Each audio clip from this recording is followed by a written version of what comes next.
I just wanted to make a video to express the freedom I feel through Gnosis. And I talk about it on this Gnosis group on Facebook because I don't get on many other forums that people talk about that stuff. I would like to, though. And a lot of people have this tendency to think it's an avoidance of responsibility because you're saying, oh, well, it's like there's these entities causing these like desires and things. I mean, that's the high stakes part. We are still responsible for our own actions. But to understand the causality and to know that that's not us, to not identify with what's not us. And it used to, like, especially when I was a kid, and like it's like raised getting spanked all the time and stuff, like I was taught that I was like sinful, that I was like depraved, like from birth, and that to me was too devastating of a travesty. I'm like, and so like you could debate that it could be a form of self-therapy to like not identify with those things, but those things really aren't natural to who we are. Like some of those states, and I think it's actually good to kind of experience it a certain amount, but there is a point where it's too much, and that's why some people like don't stick around very long. And it gave me a much relief. It was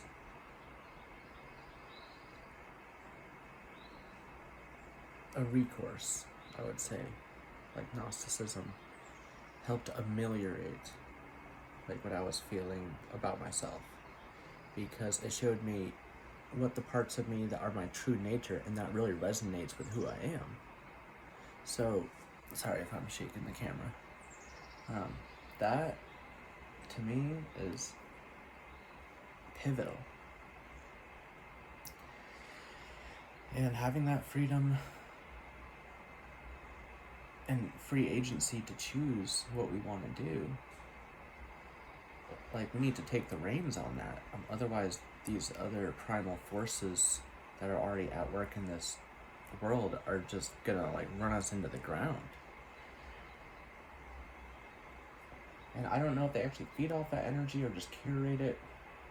I guess I just don't have enough acceptance to think it's just a test. If it is, it's some kind of sick experiment, I think. And maybe that's just my ego, I don't know, but like I've been through it so many times. And I have grown.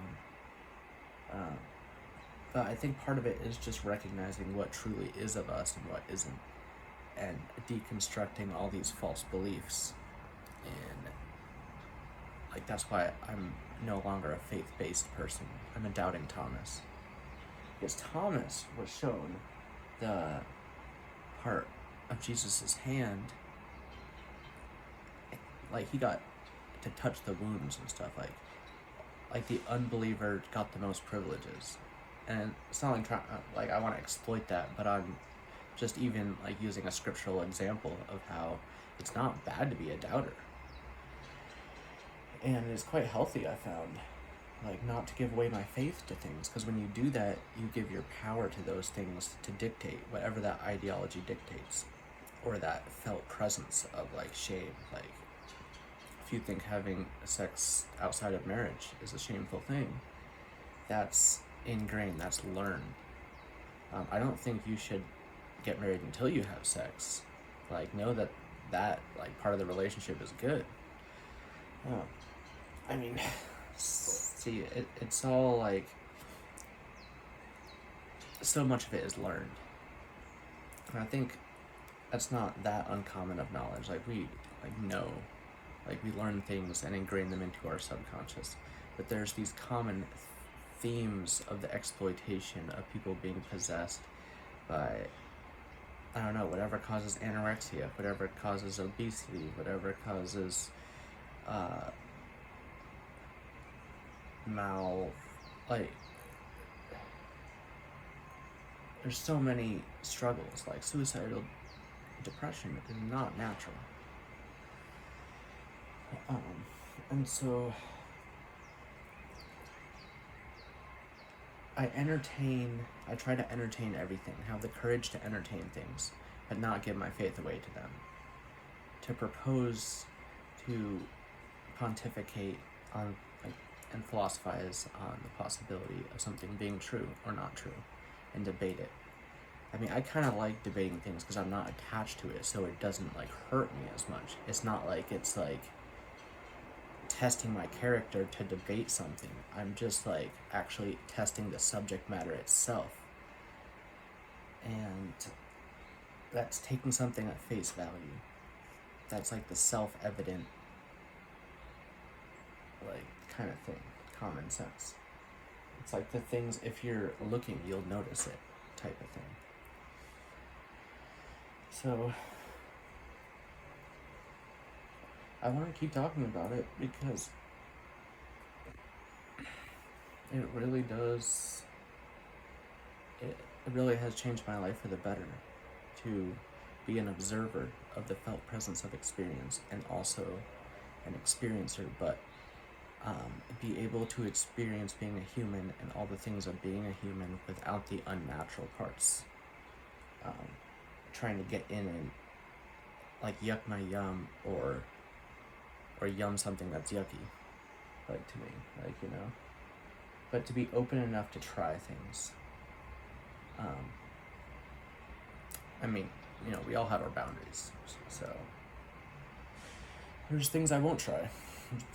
Lots of things I won't even try. I have no interest in. There's a lot of things I would like to try that opportunity seems scarce, and even energy seems scarce at times. I mean, you see me smoking, but it helps me to contemplate.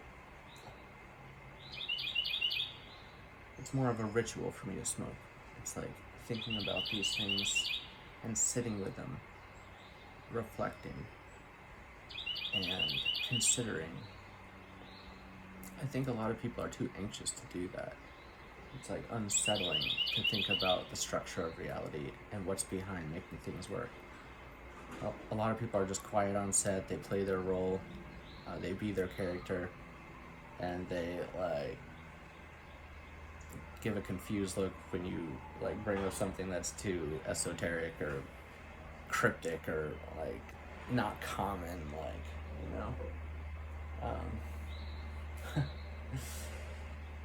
So yeah, Gnosis has done some good, has been a good kind of practice, because as a seeker and getting deep into psychedelics at one point, it's kind of like you go from seeker to an insider, like you're in on it, like you learn how to do it. You don't, once you see and experience how it's done, you don't really need the drugs to, like, do that again. It's like you were shown something and you can use that as a tool and learn how to use it.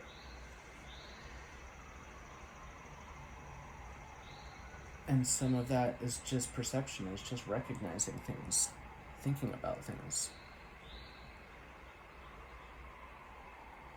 And then other times, I don't think about anything, I just completely space out. I actually space out involuntarily at times, just like, I think we all do, that's natural. That's another thing that's, like, natural and just how we are as humans. Like, we can only hold attention spans for so long. That's why I feel like it's hard for some people to connect with me on these videos, because I'm kind of on some branch that you have to be in just the right state of mind, probably smoking a cigarette, to, like, care to listen to. Like, you have to not have anything going on. You have to be pretty bored to probably be listening to this. Like, for the one person that's watching this, wow, like, yeah, you're rare. You're very rare.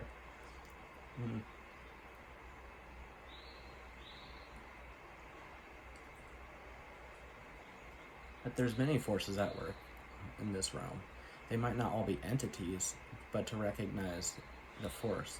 So a lot of people we have ideas that they're different things. Maybe it is just our subconscious. But